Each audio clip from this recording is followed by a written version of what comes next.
Störtebeker Hanse Porter.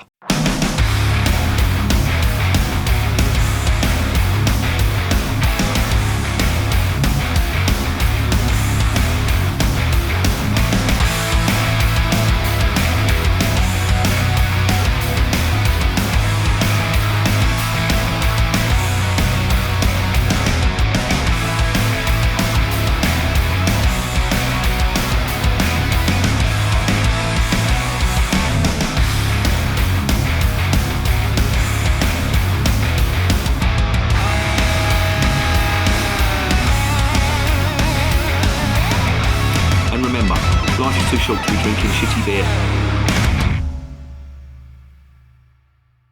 Welcome to another edition of Bands, Bikes and Booze Reviews. Tonight, a first. This, as far as I know, is the first German porter I've ever tried in the 3 years that I've been reviewing beers on rtebeker, and it will be the first. Well, this is a debatable point that I'm trying to make, but this will be the first bottom fermented porter that I'm going to try. Now, of course, you could argue, is this really a porter if it's bottom fermented? Because porter is a London drink. That's where it originated from, and it has always been top fermented using top fermenting yeast. However, Störtebeker, in their knowledge that they have, they've decided to brew this as a bottom fermenting beer with bottom fermenting yeast. You could argue it is potentially a dark lager or even a Schwarzbier, but they've called it a porter. Have they done that as a cynical market employ to jump onto the craft beer bandwagon? Who knows? But they're not a young brewery. They've been going since 1827, but they were renamed in 2011. I'll get onto the name that they've got now in a bit, but they were originally called the Stralsunder Brewery, and they were based in the old German Democratic Republic. You know, what was the old East Germany, which was run by the commie bedwetters that were the German Democratic Republic. But they've been going since 1827, and they are based on the Baltic coast. And the Baltic coast is Germany's only coastline. And these were obviously North Germany. These were on the eastern side towards Poland. But they come from what's known as Hanseatic town, or city, I should say. Hanseatic city. Hanseatic comes from the name of the Hanseatic League, which was basically a medieval union that was brought up by loads of merchants for trade and for defence as well. And there were a few cities along the Baltic coast from what is now Germany. You've got to remember, it wasn't Germany back then. It was just a sort of a confederation of states, much like Italy was. But that's where this name gets its this porter gets its name, Hanse Porter. There are other Hanseatic towns that you may have heard of. If you like your football and you've heard of a team called Hanse Rostock, Rostock is another Hanseatic town based up in northern Germany. But I digress. Now, as I say, these lot have been going since 1827. They were called the Stralsunder Brewery, which is the city where they come from, Stralsund, but they were in 2011 renamed Störtebeker. Why were they renamed Störtebeker, and more importantly, where did they get the name from? Well, Störtebeker was a German pirate during the medieval times, at the time of the Hanseatic League, and he was renowned for being a mercenary. He fought in a war between Sweden and Denmark, one of the many wars between Sweden and Denmark, and he also was a bit of a pirate. He used to rob the ships, and eventually he was captured, betrayed by someone who, I think they did something to the rudder on one of his ships that he was on, cast lead into the chains that were pulling the rudder, and basically got him captured. And when he was obviously a pirate, and the punishment for piracy back then, of course, was execution. So him and his crew were executed, and he said on his execution day, and after the execution, I walk past a number of men. Can you spare them men? And apparently, I think this is absolute nonsense, but apparently he walked past 11 men until the executioner tripped him up. And legend has it that them 11 men were executed as well. And somebody said to the executioner, "Aren't you tired after executing all them men?" And he said, "No." He said, "I feel so energetic that I could execute the whole Senate." And he was executed for that comment by the youngest member of the Senate. So, moral of the story: keep your fucking mouth shut. There you go. Anyway, as I say, this is a bit of a strange one, and it's a first for me. This is a bottom fermented porter.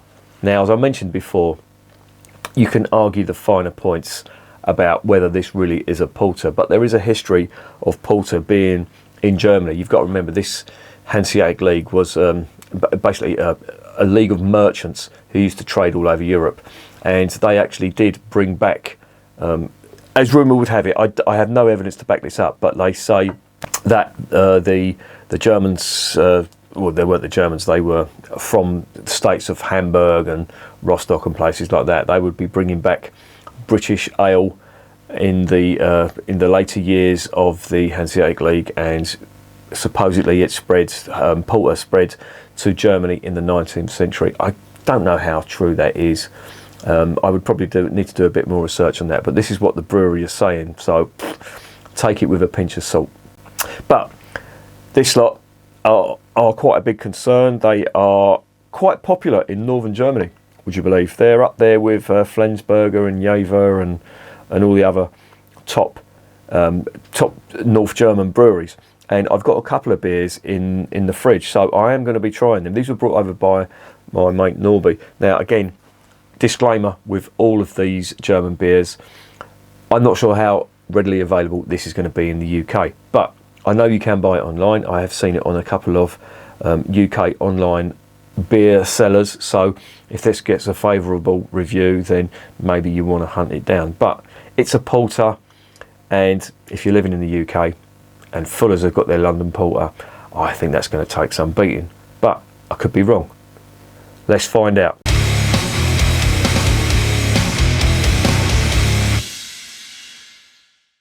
Right, this is a 500ml bottle. It is 4%, which is about right actually for a porter. Porters weren't that strong. I know a lot of these craft brewers now, and even Fuller's as well. I'm not levelling an accusation at just craft brewers. Fuller's do quite strong porters as well. So the whole terminology between stout and porter is very, very vague. And I think the two terms, certainly in this day and age, are interchangeable. I think porter, you rarely would have heard porter certainly in the latter half of last century, unless you were living in Ireland, they refer to it as porter. And believe it or not, stout was referred to as plain in Ireland. A pint of plain is what you would ask for. You wouldn't ask for a pint of stout or a Guinness, you'd ask for a pint of plain. So there you go. And when I say plain, I don't mean fucking aeroplane before you all start. It's plain, Plain. So there you go. A little bit of boring information that will get you absolutely nowhere in life. This is, as I say, 4%. It contains, they do actually do a brew sheet on their website, which is much appreciated. It's all in German, I had to translate it. But they do use caramel in this, they use roasted malt, and the base malt is Pilsner malt. And the hop, the single hop that they use, they list the hops on all their beers. The hop that they use is Perla, which is not a noble hop, but it's used in quite a lot of German beers. It's quite fruity. It's relatively sweet as well. You do tend to find it in quite a few of the wheat beers, the German wheat beers, the top fermented wheat beers. And it's usually used in conjunction with Hercules hops to give it a nice fruity flavour on the on the wheat beers. But this isn't a stout. It is, well, is it a stout? Again, you can argue the toss. It just says a couple of other things. What's in here? The flavours. It goes on about caramel, malt, coffee, etc., etc. It mentions the hop, and it also mentions that this should be drunk at 16 degrees. It's about that, I would say. Let's come out the fridge. I've left it for 3/4 of an hour. So let's get it open. Let's see what's going on.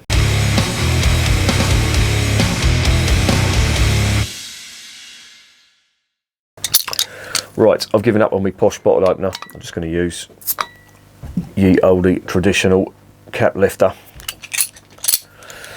And that'll be Percy. Come on in if you're coming in, dickhead. He's got it up today because he hasn't gone out for a walk because it is pissing down, and I don't like taking him out for a walk when it's raining because he bloody well stinks when he comes back in of wet dog. And I do recall one day, that's the cat by the way, in case you were wondering what the fuck that was. I do recall having a pint in my local years ago, and the courage best they were serving was absolutely disgusting, and it smelt like wet dog. Whenever I smell Percy, it reminds me of that pint. Anyway, let's get it into the glass. Well, it certainly looks like a porter. And it's, well, it has got a ruby kind of hue to it, but it's probably looking dark to you, but if you hold it up to the light, there is ruby in there on the nose. Oh, this smells really nice. Wow, there's huge, bitter, roasted malt aromas coming from that. Really big. And that's Percy. Not licking his bollocks for a change, because he hasn't got any. But he's licking his back foot. Why would you do that, you idiot? Oh, this smells really nice. It smells exactly like a porter should do. Big, strong, roasted malt, coffee aromas. A little touch of dark, bitter chocolate on there too. Nice. Certainly getting it right in the aroma. Let's see what it's like in the flavour.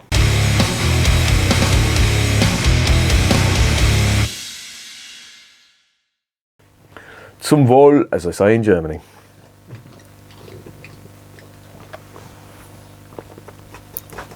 Oh, hang on a minute.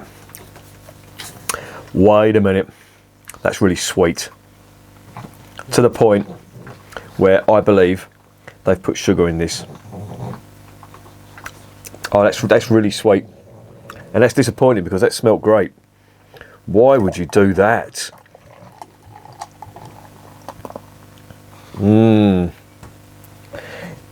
Let me have another go. I don't want to condemn it on one mouthful, but first mouthful, really sweet.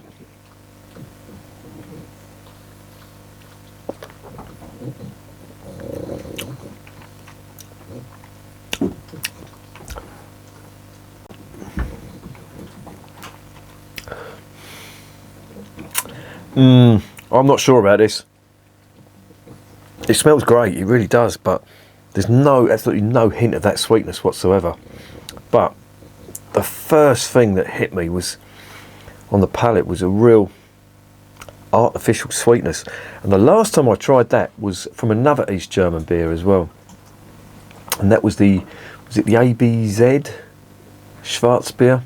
Oh, that was, well, it wasn't actually, it was this stuff. And that really didn't go down well at all. In fact, I think I poured that down the sink. This does not taste like an English porter, and that's what they're trying to copy.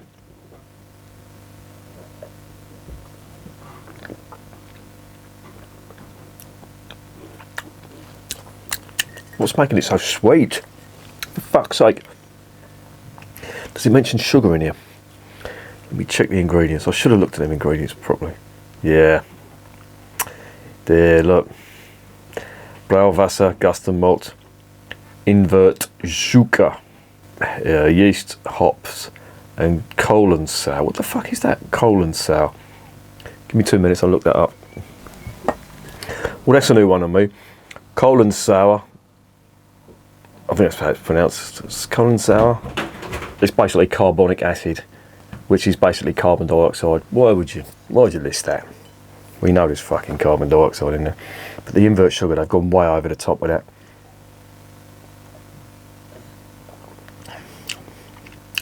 And there was no need to. You don't get invert sugar in a fucking porter. Why would you do that? They probably tasted it when they initially got this recipe. Oh, it's really cloying. That's not nice. They probably tasted it and thought, wow, this is so bitter and coffee-ish, nobody's going to buy it.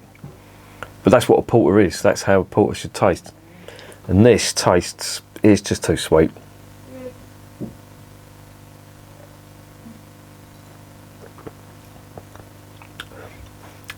That's really cloying. I'm not enjoying it. No. Is it going to go down the sink? It's the first one I've had from Störtebeker, and I have to say, I'm not really impressed with it. They've just gone overboard with that invert sugar, and they didn't need to. Not in a fucking porter.